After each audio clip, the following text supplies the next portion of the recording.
जी तो स्टूडेंट्स, आज का हमारा टॉपिक है गवर्नमेंट ऑफ इंडिया एक्ट 1935 और उसका इम्पैक्ट पाकिस्तान के ऊपर। जैसे कि पहले मैं अर्ज कर चुका हूं कि हम इस टॉपिक को ज़्यादा मुश्किल और तवील नहीं बनाएंगे, बल्कि उसको सिर्फ ओवरव्यू करेंगे ताकि इसके क्रक्स को समझा जा सके। ठीक है, ज़ाहिरी बात है 1935 का एक्ट बहुत बड़ा एक्ट था, उसमें सैकड़ों आर्टिकल्स थे, उनको स्टडी करना, उनको अलग-अलग से उनके प्रोज एंड कॉन्स को बयान करना बहुत मुश्किल होगा। लिहाजा इस छोटे से लेक्चर में मैं आपको सिर्फ इसका क्रक्स बता देता हूँ। स्टूडेंट्स, इससे पहले लेक्चर्स में मैं आपको बयान कर चुका हूं कि बरतानिया की हुकूमत जो यहाँ पर थी हिंदुस्तान में, तो यहाँ पर वो मुख्तलिफ औकात में कवानीन बनाते रहे जिनको वो गवर्नमेंट ऑफ इंडिया एक्ट बोलते थे। और इस सिलसिले में मैंने आपको बताया था कि 6 कवानीन वो बना चुके थे। अगर मैं बेतरतीब उनके नाम लूँ तो government of India act 1858, government of India act 1861, government of India act 1892, फिर गवर्नमेंट ऑफ इंडिया एक्ट 1909 जिसको मिंटो मॉर्ले रिफॉर्म्स कहा जाता है, फिर 1919 का एक्ट जिसको मोंटेगो चेम्सफोर्ड रिफॉर्म्स कहा जाता है, और ये जो आप आज पढ़ रहे हैं 1935 का, ये लास्ट जो एक्ट था गवर्नमेंट ऑफ इंडिया एक्ट 1935 का, ये लास्ट साबित हुआ। इसके बाद कोई और कानून हिंदुस्तान में नहीं बनाया गया। तो इसका अगर मैं बैकग्राउंड थोड़ा सा बयान करूं मुख्तसरन, तो वो ये था कि 1919 का एक्ट जब आया तो उसमें अंग्रेजों ने एक प्रोविजन ये दिया था कि हम हिंदुस्तान में 10 साल बाद इस 1919 के एक्ट को रिव्यू करेंगे और फिर देखेंगे कि अगर हिंदुस्तान में ज़रूरत हो किसी नए कानून की तो हम वो कानून बनाएंगे। ये प्रोविजन 1919 एक्ट में मौजूद था। 1927 में इस प्रोविजन के तहत हिंदुस्तान में एक कमीशन भेजा गया जिसको साइमन कमीशन कहते हैं, क्योंकि सर साइमन जो थे वो उसके हेड थे, तो इसलिए पूरा कमीशन का नाम सर साइमन कमीशन बन गया। चूंकि इस कमीशन में बुनियादी तौर पर हिंदुस्तान के आइन की बात हो रही थी, हिंदुस्तान के आइन के लिए उसको टास्क दिया गया था कि आप तजावीज़ दें, लेकिन उस पर एतराज़ हुआ। मुस्लिम लीग ने भी किया, कांग्रेस ने भी किया, तमाम पार्टीज ने किया, और उसको कहा कि जी इसमें ऑल वाइट पीपल है, तमाम सफ़ेद लोग हैं, तमाम अंग्रेज हैं, कोई इंडियन रिप्रेजेंटेशन इसमें नहीं है, लिहाजा उसका बाइकआउट किया गया। गो साइमन गो बैक के नारे लगाए गए। बहरहाल साइमन कमीशन ने अपनी रिपोर्ट पेश की, लेकिन मुसलमानों ने इनको रिजेक्ट कर दिया। बहरहाल उस वक्त सेक्रेटरी स्टेट जो था वो लॉर्ड बर्कनहेड था, उसने कहा कि जी अगर मुसलमान और हिंदू जो थे, मुस्लिम लीग और कांग्रेस अगर बेहतर तजावीज़ दे सकते हैं तो वो दे दें।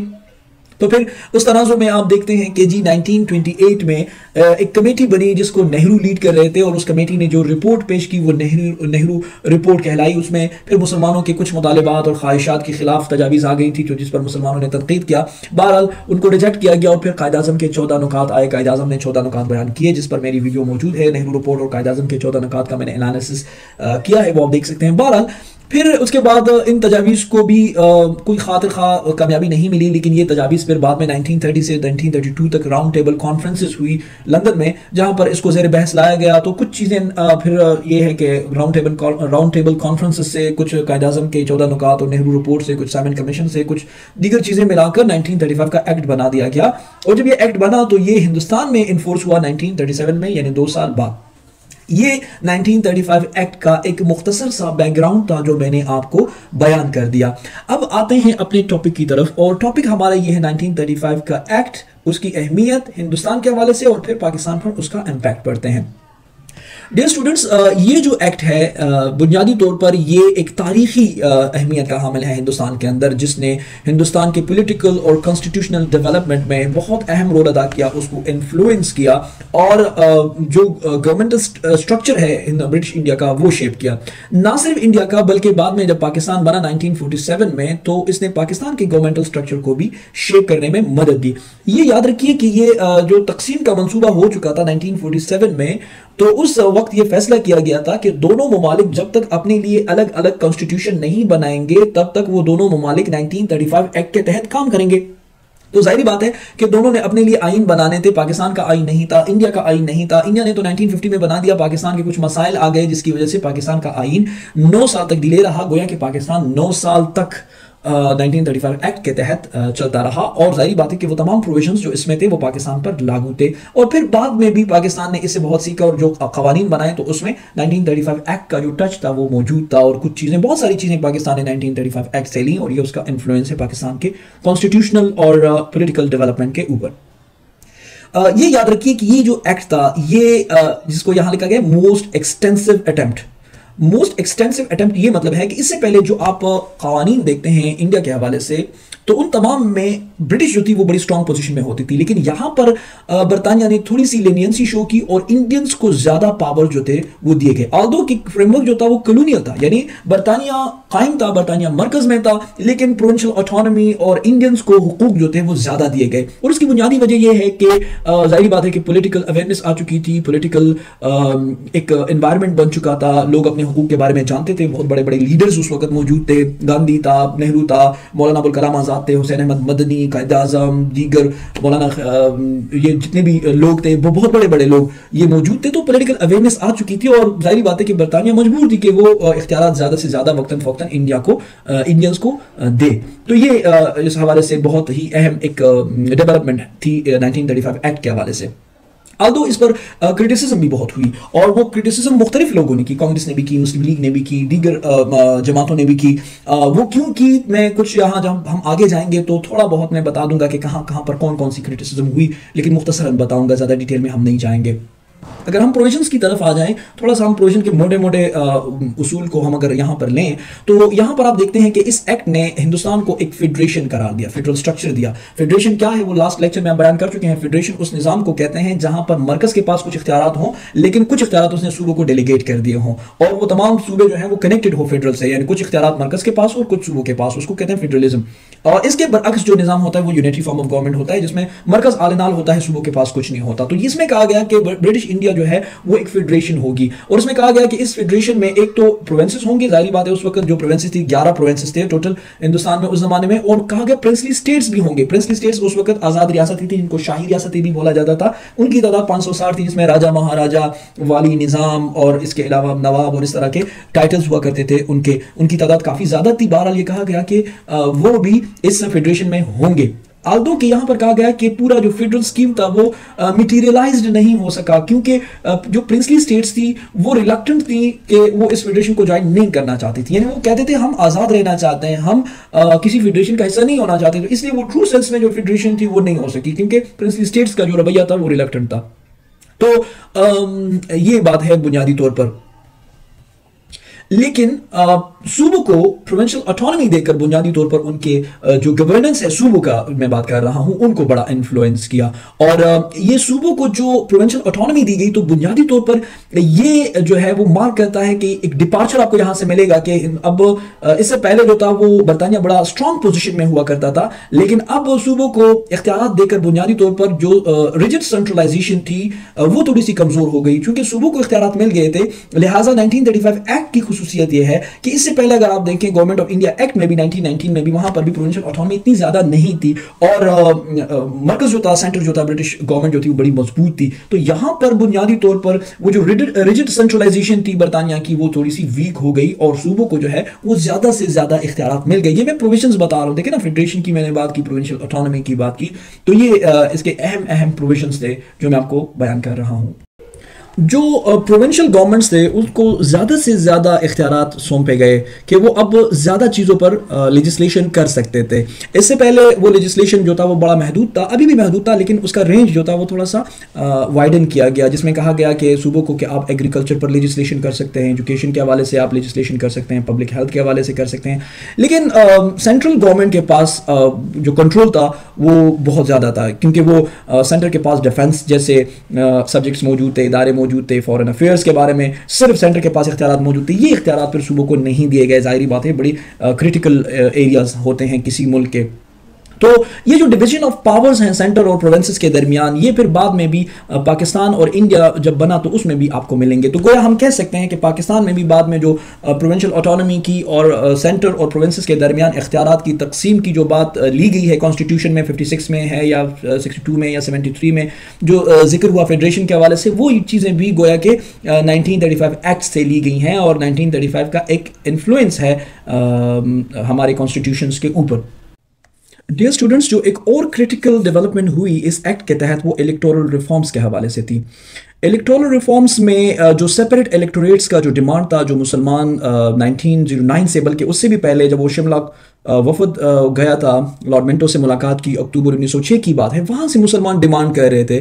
तो वो जो सेपरेट इलेक्टोरेट्स की बात थी इलेक्शंस के हवाले से, वो मजीद इंस्टीट्यूशनलाइज्ड हुई।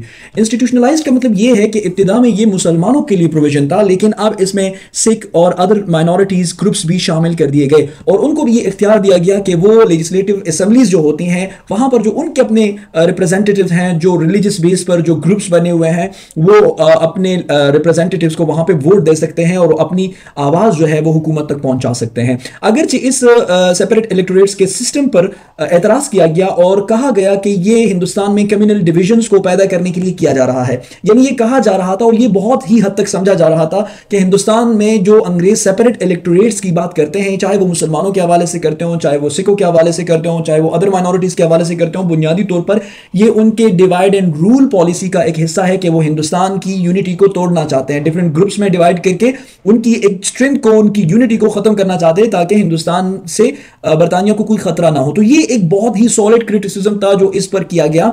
लेकिन जो भी हो, ये मुसलमानों के लिए और जो नॉन मुस्लिम्स मतलब अदर माइनॉरिटीज हैं उनके हवाले से जाहिर बात है वो ऐसे ग्रुप्स थे जो अंडर रिप्रेजेंटेड ग्रुप्स थे, यानी मतलब जिनकी रिप्रेजेंटेशन नहीं थी, जिनकी आवाज नहीं पहुंच पा रही थी, तो उनके लिए एक बहुत ही बड़ी बात थी, बहुत बड़ी अचीवमेंट थी। और स्पेशली मुसलमानों के लिए, क्योंकि मुसलमान खुद को हमेशा मार्जिनलाइज समझते रहे, खुद को महकूम समझते रहे, खुद को कम समझते रहे कि उनकी हुकूक पर डाका डाला गया है जोर जबरदस्ती के जरिए हिंदू मेजॉरिटी कांग्रेस रूल और पॉलिटिक्स के अंदर। तो जाहिर बात है कि जो ये सेपरेट इलेक्टोरेट्स हैं ये मुसलमानों के लिए और उन माइनॉरिटीज के लिए अच्छी बात थी, लेकिन इस पर ओवरऑल क्रिटिसिज्म हुई कि ये कम्युनल डिविजन्स को प्रमोट कर रहा है। दूसरी बात इलेक्टोरल पॉलिटिक्स के हवाले से ये है कि इस एक्ट ने जो इलेक्टोरेट है उसको एक्सपेंड कर दिया। यानी इससे पहले अगर आप देखें, अगर आप पढ़ें 1919 तक और उससे भी पहले जब हिंदुस्तान के लिए रिप्रेजेंटेशन शुरू हुई और वोटिंग का सिलसिला शुरू हुआ, हिंदुस्तानियों को जो है वो इन्वॉल्व किया गया पॉलिटिक्स के अंदर लो लेवल पर और फिर आहिस्ता आहिस्ता अपर लेवल तक, तो उनमें जो वोटिंग का सिस्टम था वो उसके लिए जो अंग्रेजों ने जो रिक्वायर्ड चीजें लगाई हुई थी उसके तहत वो बड़ी सख्त थी। और उसके तहत आप यूं अंदाजा लगाएं, मैं काफी तफसील में नहीं जाना चाहता, लेकिन वो शराइत इस तरह थी कि सिर्फ वो लोग वोट दे सकते हैं जिनके पास इतनी प्रॉपर्टी हो, सिर्फ वो लोग वोट दे सकते हैं जिनकी इतनी एजुकेशन हो, सिर्फ वो लोग दे सकते हैं जो इतना टैक्स पे करते हो। तो उसके नीचे नीचे वोट नहीं दे सकते थे हिंदुस्तानी अपने रिप्रेजेंटेटिव्स को। तो जाहिर बात है उस चीजों को थोड़ा सा कम किया, उन शराइत को थोड़ा सा लीनियंसी उसमें शो की। और इसका अंदाजा आप इस बात से लगा सकते हैं कि इससे पहले 1935 के एक्ट से पहले अगर हम हिंदुस्तानियों के वोटिंग का परसेंटेज देखें तो 3% of the total population were allowed to vote their representatives. ठीक है, सिर्फ 3% लोग जो थे वो वोट दे सकते थे। लेकिन इनमें लीनियंसी शो करने के बाद 1935 के एक्ट में ये जो लीनियंसी है इसको थोड़ा सा, ये जो रिक्वायरमेंट्स हैं इसको थोड़ा सा मतलब लीनियन किया, जिसके बाद तकरीबन 10 से 12% टोटल पॉपुलेशन हिंदुस्तान के वो वोट देने के काबिल हुआ। ये भी अगरचे बहुत ही कम तादाद है, बहुत कम परसेंटेज है, लेकिन as compared to the previous ones अगर आप कंपेयर करें तो आप देखेंगे कि ये जो प्रोविजन है कि ज्यादा लोग वोट दे सकते हैं, ये निस्बतन जो है पिछले एक्ट से ज्यादा है। डियर स्टूडेंट्स, अगर हम मुस्लिम लीग के पर्सपेक्टिव से इस एक्ट का जायजा लें तो मुस्लिम लीग के पर्सपेक्टिव से ये जो एक्ट था, ये जो कानून था 1935 का, ये एक तरह से चैलेंजेस भी उसके लिए चैलेंजिंग भी था और उसके लिए मुसलमानों के लिए उसने अपॉर्चुनिटीज भी पैदा की। तो चैलेंजिंग कैसे था? चैलेंजिंग इस तरह था कि जाहिर बात है ये कानून आ गया और लागू हो गया और उसमें जाहिर बात है कि एक फेडरेशन की बात की गई, यूनाइटेड इंडिया की बात की गई, इसमें बरतानिया की हुकूमत की मजबूती की बात की गई। जाहिर बात है कि सेंटर में तो बरतानिया ही थी, तो इसीलिए मुसलमानों के वो मुतालिबात, मुसलमानों की वो बातें जो वो ग्रेटर ऑटोनॉमी की बात करते थे या फिर वो इंडिपेंडेंस की बात करते थे, फॉर्मली तो इंडिपेंडेंस की बात नहीं करते थे, लेकिन अगर आप देखें 1930 में खुतबा अलाहाबाद के मुकाम पर अल्लामा इकबाल जो थे वो एक विजन दे चुके थे मुसलमानों को कि भाई हम आपने ये करना है, आपने ये इलाके, मेरी ख्वाहिश है कि पंजाब, सिंध, बलूचिस्तान और सूबा सरहद मिलाकर एक रियासत बने और ये हिंदुस्तान में मुसलमानों की तकदीर है वगैरह वगैरह। फिर आप देखते हैं 1933 में चौधरी रहमत अली ने नाम भी दे दिया। तो ये बातें मुसलमानों के बैक माइंड में चल रही थी कि जुदागाना रियासत, इंडिपेंडेंस, आजाद रियासत, ग्रेटर ऑटोनॉमी, ये वो चीजें। तो जाहिर बात है कि इन चीजों को थोड़ा सा अंडरस्कोर कर दिया। ठीक है, मुसलमानों की ये बातें थोड़ी सी मतलब पीछे चली गई। लेकिन एट द सेम टाइम अगर आप देखें तो इस एक्ट ने मुसलमानों को ये अलाउ किया कि मुसलमान प्रोविंशियल लेजिस्लेचर्स के अंदर अपना लोहा मनवा सके। पर्टिकुलरली वो इलाके जहां पर मुसलमान मेजॉरिटी में है वहां पर मुसलमान अपनी हुकूमत कायम कर सकते थे। इस कानून के तहत इलेक्शंस में जाते, अपने रिप्रेजेंटेटिव खड़े करते, वोट जीते और फिर वो मुसलमानों की वो रियासतें जहां पर मुसलमान मेजॉरिटी में है वहां पर अपनी हुकूमत बना सकते थे। तो ये एक बहुत ही ज्यादा मतलब एक अपॉर्चुनिटी थी मुसलमानों के लिए। बहरहाल मैं यहां पर ये बात अर्ज करूं चूंकि यहां पर ये जरूरत नहीं है इसकी, लेकिन बाद में मुसलमान इब्तिदा में ये काम ना कर सके क्योंकि इसके बाद 37 के इलेक्शंस में मुसलमानों ने, मुस्लिम लीग ने कोई खातिर खा कामयाबी हासिल नहीं की। उसकी अपनी वजूहात हैं, लेकिन चूंकि ये हमारा टॉपिक इस यहां पे नहीं है। बहरहाल मुसलमानों के लिए अपॉर्चुनिटीज की मैं बात कर रहा हूं कि इस एक्ट ने क्या अपॉर्चुनिटीज जो हैं वो पैदा की हैं। लेकिन उसके बाद जब आप देखते हैं कि जब मुसलमानों ने फॉर्मली डिमांड किया पाकिस्तान को लाहौर रेजोल्यूशन के अंदर, तो फिर वहां से मुसलमानों को ये मोमेंटम मिला कि वो इन तमाम मुतालिबात को जो है वो पसे पुष्ट डाल दें। वो जो 1935 का एक्ट था, क्योंकि 1935 के एक्ट में लाहौर रेजोल्यूशन में अगर आप देखें तो लाहौर रेजोल्यूशन में मुसलमान लीडर्स ने बाकायदा ये बात किया कि हमें कोई भी एक्ट या कोई कानून या इस तरह कोई कानूनी ढांचा हरगिज हरगिज हरगिज मंजूर नहीं होगा जो इसके अल्टरनेटिव होगा कि मुसलमानों के वो इलाके जो शुमाल मशरिक में हैं और शुमाल मगरिब में हैं उनको आज़ाद रियासतें कंसिडर ना किया जाए, तब तक हम किसी भी एक्ट वगैरह को नहीं मानेंगे। तो ये स्ट्रेट फॉरवर्ड एक धमकी थी और एक अल्टीमेटम था बरतानिया को कि हम नहीं मानेंगे, क्योंकि मुसलमानों में एक टेरिटोरियल आइडेंटिटी की और सेपरेट पॉलिटिकल कंट्री की जो बात आ गई। तो इससे फिर ये है कि 1935 के एक्ट का जो इन्फ्लुएंस था ब्रिटिश इंडिया के अंदर वो थोड़ा सा मुसलमानों के हवाले से कमजोर हुआ और मुसलमानों ने अपने लिए एक आज़ाद और जुदागाना रियासत का मुतालबा जो था वो 1940 में पेश किया। तो जहां से 1935 एक्ट का जो इन्फ्लुएंस था और जो अथॉरिटी थी वो थोड़ी सी वीक हो गई। डियर स्टूडेंट्स, जब पाकिस्तान बना 1947 में तो गवर्नमेंट ऑफ इंडिया एक्ट को इंटरम कॉन्स्टिट्यूशन के तौर पर अडॉप्ट किया गया। ये बात मैं पहले भी अर्ज कर चुका हूं। चूंकि ये कहा गया था कि जब तक ये नया मुल्क अपने लिए कानून नहीं बनाता तब तक ये 1935 एक्ट के तहत काम करेगा। तो आप जानते हैं कि कुछ प्रॉब्लम्स पैदा हुई जिसकी वजह से पाकिस्तान का पहला कॉन्स्टिट्यूशन 9 साल तक डिले हुआ। लिहाजा मजबूरन 1935 एक्ट के प्रोविजंस को मुल्क के आइन के तौर पर नाफिज कर दिए गए और उसके जो प्रोविजंस थे वो पाकिस्तान के गवर्नेंस फ्रेमवर्क के लिए अडॉप्ट कर दिए गए। इस एक्ट में जो बुनियादी चीज थी वो थी फेडरलिज्म। तो 1935 एक्ट में जो फेडरलिज्म था वो पाकिस्तान के लिए बहुत ही ज्यादा सिग्निफिकेंट था, क्योंकि पाकिस्तान एक फेडरेशन बना इस एक्ट के तहत और उसमें जो डाइवर्स रीजन्स थी, डाइवर्स रीजन्स का मतलब ये है जो हेट्रोजीनियस का मतलब ये है कि वो सूबे, वो मुल्क जिसमें ऐसे सूबे हों जो एक दूसरे से सकाफती तौर पर मुख्तलिफ हों। जाहिर बात है Punjab, Sindh, Bengal, North West Frontier Province, Balochistan अपने अपने उनके कल्चर से, तो डेफिनेटली ये बहुत ही चैलेंजिंग था पाकिस्तान के लिए और बहुत ही मतलब फैसिनेटिंग भी था कि ये प्रोविजंस जो है वो ऑलरेडी 1935 एक्ट में दिए गए थे और ये एक इन्फ्लुएंस, एक अच्छा आया। लेकिन चूंकि बरतानिया हिंद में जो वो था फेडरेशन थी और पाकिस्तान में जो फेडरेशन बनने जा रही थी वो काफी एक दूसरे मुख्तलिफ थे, क्योंकि बरतानिया हिंद में अगर आप देखें तो सेंट्रलाइजेशन जो थी वो बहुत ज्यादा मजबूत थी। बरतानिया बहुत ज्यादा मजबूत सूरत में था और बरतानिया अपने पास ज्यादा इख्तियारात लेना चाहता था, लेकिन ये जो पाकिस्तान में इन चीजों को इनकॉर्पोरेट करना था ये पाकिस्तान के लिए बहुत ही ज्यादा एक मुश्किल टास्क था।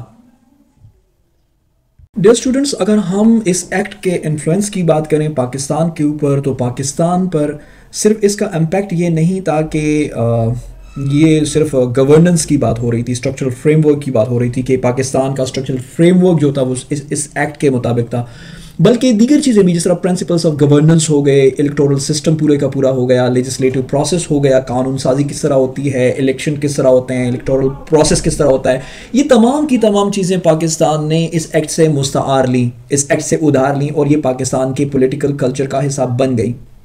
ताहम पाकिस्तान का एक अपना सोशो पॉलिटिकल स्ट्रक्चर था, पाकिस्तान एक इस्लामी रियासत बनी थी, पाकिस्तान के रिक्वायरमेंट्स, पाकिस्तान के डिमांड्स, लोगों के बिहेवियर्स मतलब वो इस तरह नहीं था जिस तरह इंडिया का कल्चर था, यूनाइटेड इंडिया का, ब्रिटिश इंडिया का जो पॉलिटिकल कल्चर था, जाहिर बात है पाकिस्तान का उससे मुख्तलिफ था। तो इस हवाले से इसको एडजस्ट करने के लिए पाकिस्तान आइन में कुछ सिग्निफिकेंट मॉडिफिकेशंस करनी थी। गोया कि हम ये कह सकते हैं कि एक्ट जो था वो तो नाफिज हो गया इंटरम कॉन्स्टिट्यूशन के तौर पर, लेकिन ये एक्ट जो था वो पाकिस्तान के सोशो पॉलिटिकल कॉन्टेक्स्ट से कंट्रास्ट में था। लिहाजा 1935 का एक्ट जो था वो बहुत हद तक फेल हुआ, जिसमें बहुत सारी वजूहात ऐसी थी जो 1935, बहुत सारे मसाइल ऐसे थे जो 1935 के एक्ट में उनका हल मौजूद नहीं था। जैसे कि सेंटर और प्रोविंशियल ऑटोनॉमी के हवाले से कुछ टेंशन्स थी कि किस तरह की प्रोविंशियल ऑटोनॉमी, जाहिर बात है कि हिंदुस्तान में जो प्रोविंशियल ऑटोनॉमी थी ब्रिटिश इंडिया के अंदर, वो इस तरह थी कि अंग्रेज़ों ने ज़्यादा हुकूक अपने पास रखे थे, ज़्यादा इख्तियारात अपने पास रखे थे। वो प्रोविंशियल ऑटोनॉमी के नाम पर जो सूबों को दिया गया था वो बहुत कम था। तो इसी तरीके से तो पाकिस्तान में नहीं होने वाला था। पाकिस्तान में तो फुल प्रोविंशियल ऑटोनॉमी दी जाने वाली थी। ये इशूज़ थे जिसका हल 1935 एक्ट के पास नहीं था। इसके अलावा ईस्ट और वेस्ट पाकिस्तान की रिप्रेजेंटेशन का जो मसला हुआ कि वेस्ट पाकिस्तान से कितने लोग नेशनल असेंबली में आएंगे, वेस्ट पाकिस्तान के कितने लोग नेशनल असेंबली में आएंगे, जाहिर बात है वो टेंशन्स थे जिनका हल 1935 के एक्ट में नहीं था। और क्योंकि वो एक्ट जो था वो हिंदुस्तान के लिए बना था और उसमें हिंदुस्तान के हवाले से बातें जो थी वो मौजूद थी। तो लिहाजा ये एक्ट जो था ये पाकिस्तान का जो डिस्टिंक्ट आइडियोलॉजिकल एक कॉन्टेक्स्ट था और जो पाकिस्तान के जो रिक्वायरमेंट्स थे, उनकी जो कॉम्प्लेक्सिटीज थी पाकिस्तान के अंदर, जाहिर बात है उन तमाम को एड्रेस करने में ये एक्ट जो था वो नाकाम रहा। अगर हम कंक्लूड करें स्टूडेंट्स अपने इस सेशन को, तो हम ये कह सकते हैं कि जी पाकिस्तान का जो 1935 एक्ट जो था इंडिया का, वो एक ट्रांसफॉर्मेटिव पीस ऑफ लेजिस्लेशन थी। ट्रांसफॉर्मेटिव पीस ऑफ लेजिस्लेशन का मतलब ये है कि ये कोई इस तरह का कानून नहीं था कि जिससे पहले 1919 के एक्ट में जो बातें थी वही रिपीट करके 1935 में आ गई, नहीं, बल्कि ट्रांसफॉर्मेटिव पीस का मतलब ये है कि कुछ चीज़ें ज़्यादा दी गई। वहाँ पर जो इख्तियारात इंडियंस के पास थे 1935 में बढ़ा दिए गए। जो प्रोविंशियल ऑटोनॉमी 1919 में थी यहाँ पर आकर बढ़ गई। तो ये ट्रांसफॉर्मेटिव पीस ऑफ लेजिस्लेशन थी जिसमें कुछ चीज़ें ज़्यादा कर दी गई थी, कुछ मुराद ज़्यादा कर दिए गए थे, जिसने उस वक्त ब्रिटिश इंडिया के कॉन्स्टिट्यूशनल और पॉलिटिकल फ्रेमवर्क को भी इन्फ्लुएंस किया। लेकिन इसके जो प्रोविजंस थे फेडरलिज्म के और प्रोविंशियल ऑटोनॉमी के और इलेक्टोरल पॉलिटिक्स के, उसने ना सिर्फ ब्रिटिश इंडिया के गवर्नेंस को मुतासिर किया, उनके डायनामिक्स को शेप किया, बल्कि पाकिस्तान बनाने में भी एक अहम किरदार अदा किया। मैंने कहा कि 1935 के एक्ट ने पाकिस्तान बनाने में अहम किरदार अदा किया। जी हाँ, आपने दुरुस्त सुना। और इसकी वजह यह है कि आप देखते हैं कि इस आईन में मैंने जिस तरह पहले कहा कि सेपरेट इलेक्टोरेट्स का प्रोविजन दिया गया मुसलमानों को और तमाम नॉन मुस्लिम्स को, गोया कि मुसलमानों की सेपरेट आइडेंटिटी को यहां पर अंग्रेजों ने तस्लीम किया। आप जरा सोचिए कि अगर अंग्रेज ज्वाइंट इलेक्टोरेट सिस्टम दे देते और इस आईन में ये कह देते कि भाई इंडियंस एक कौम है, एक नेशन है, उसमें कोई सेपरेट आइडेंटिटी नहीं है, वो एक ही कौम है, तो पाकिस्तान किस बुनियाद पर बनता? वो कैसे ये साबित करते हैं कि हम अलहदा कौम है? लिहाजा ये बात अंग्रेजों ने खुद मान ली और खुद साबित करवा दी कि मुसलमान एक अलहदा कौम है और मुसलमानों ने इन अलहदा कौमियत को ही कैश करते हुए पाकिस्तान हासिल किया। तो इसी वजह से हम कह सकते हैं कि पाकिस्तान के बनने में 1935 एक्ट ने बहुत ही अहम किरदार अदा किया। जैसे मैंने पहले कहा कि इस एक्ट को पाकिस्तान का इंटरम कॉन्स्टिट्यूशन के तौर पर अडॉप्ट किया गया, आर्जी कानून के तौर पर अडॉप्ट किया गया और यह कहा गया कि जब तक ये मुल्क पाकिस्तान और इंडिया दोनों अपने लिए अलग अलग आईन नहीं बनाते, ये दोनों ममालिक 1935 एक्ट के तहत रन होंगे। तो इसी वजह से इस कानून ने पाकिस्तान के पॉलिटिकल स्ट्रक्चर को शेप किया, गवर्नमेंटल स्ट्रक्चर को शेप किया। लेकिन आपने देखा कि बहुत सारे चैलेंजेस का सामना करना पड़ा पाकिस्तान के यूनिक सोशो पॉलिटिकल स्ट्रक्चर और पॉलिटिकल कल्चर की वजह से। तो इसलिए ये एक्ट जो था वो तो नाकाम हुआ। पाकिस्तान को तो अपना एक्ट बनाना था, कॉन्स्टिट्यूशन बनाना था, लेकिन इसने एक किरदार ये प्ले किया कि पाकिस्तान को वो फ्लॉज पता चल गए, वो डिफिशेंसीज पता चल गई कि कहाँ कहाँ पर डिफिशेंसीज हैं, ये एक्ट का कौन सा प्रोविजन पाकिस्तान के साथ कंपेटेबल नहीं है, तो हमने चेंज कैसे बनाना है। तो इसलिए अब हम ये कह सकते हैं कि पाकिस्तान की जो यूनिक एस्पायरेशंस हैं और जो इस इंडिपेंडेंट स्टेट के जो चैलेंजेस हैं, इनके लिए जो बेहतरीन हल क्या हो सकता है, इसकी ज़रूरत क्या हो सकती है, तो इस कानून ने वो तमाम पॉइंट आउट कर दिए कि ये पॉइंट्स हैं जहां पर आपने कानून साजी करनी है। तो गोया कि इस एक्ट ने पाकिस्तानी लीडर्स को, जो पॉलिसी मेकर्स थे, जो पॉलिसी बनाने वाले थे, उनको एक फाउंडेशन प्रोवाइड की कि आपने कहां कहां पर कैसे कैसे पाकिस्तान के लिए एक अलग और यूनिक कॉन्स्टिट्यूशन बनाना है, जिसमें पाकिस्तान के चैलेंजेस और जो लोगों के एस्पायरेशंस हैं और जो लोगों के विशेस और डिमांड्स हैं उन पर पूरा उतरने वाला एक आइन कैसे बनेगा। तो ये पाकिस्तान के ऊपर उसका एक इन्फ्लुएंस हुआ। तो इस लेक्चर में हमने मुख्तसर बात की। मैंने कोशिश भी की कि मैं इसको सिंपल रखूं, अंडरस्टैंडेबल रखूं और इसमें कोई ऐसी बात ना हो जो आपकी समझ में ना आए, क्योंकि ये जो मैंने बयान किया स्टूडेंट्स, ये बुनियादी तौर पर 1% भी इस टॉपिक के हवाले से इंफॉर्मेशन नहीं थी, क्योंकि इसमें बहुत सारी इंफॉर्मेशन है जो लेक करती है कि मिसाल के तौर पर इंफॉर्मेशन तो तभी हम दे सकेंगे जब हम इस पूरे एक्ट को स्टडी कर लेंगे। इस पूरे एक्ट में क्या था, सैकड़ों उसमें प्रोविजंस थी, पहले आप उसको स्टडी करना पड़ेगा, अंडरस्टैंड करना पड़ेगा, फिर उसको मुस्लिम लीग के पॉइंट ऑफ व्यू से देखना होगा, कांग्रेस के पॉइंट ऑफ व्यू से देखना होगा, इसकी अच्छाइयों को अलग बयान करना होगा, इसकी खामियों को अलग से जिक्र करना होगा, और तभी जाकर हम इस पूरी चीज को अंडरस्टैंड कर सकते हैं। लेकिन चूंकि हमारा लेवल भी उतना नहीं है, बच्चों को पढ़ाना है हमने फर्स्ट सेमेस्टर के लेवल स्टूडेंट्स का इतना नहीं है, और दूसरी बात ये कि वक्त की भी कमी है जिसमें हम पूरा का पूरा इसको कवर नहीं कर सकते। बहरहाल जो मुझे बेहतर लगा मैंने आपके सामने पेश कर दिया, आपको एक स्केच मिला। अगर आप चाहें तो अपनी स्टडीज़ पर डेवलप कर सकते हैं, लेटर ऑन अगर आपको ज़रूरत हुई, नहीं ज़रूरत हुई तो वेल एंड गुड, इतना काफ़ी है। उम्मीद करता हूँ आपने इससे थोड़ा बहुत सीखा होगा। क्वेश्चन मैंने आपको इब्तिदा में इसलिए दिया था कि मैंने कहा क्वेश्चन को देखें फिर आप आंसर को देखें ताकि आपको इसका आइडिया हो। मैं दोबारा से क्वेश्चन रिपीट कर देता हूं। क्वेश्चन हमारा है, how did the government of India act 1935 influence the constitutional and political framework of British India, के 1935 के एक्ट ने ब्रिटिश इंडिया का कॉन्स्टिट्यूशनल और पॉलिटिकल फ्रेमवर्क किस तरह इन्फ्लुएंस किया। और फिर हमने कहा कि पाकिस्तान के गवर्नमेंट स्ट्रक्चर को शेप करने में इस आईन ने 1935 के इस एक्ट ने क्या रोल प्ले किया। इन दोनों का जवाब, ये दो हिस्से हैं और इन दोनों का जवाब जो है इस लेक्चर के अंदर मौजूद है जो मैंने आपके सामने अर्ज कर दिया। उम्मीद करता हूं आपको समझ आई हुई होगी। अपनी दुआओं में याद रखिएगा। अल्लाह हाफिज़।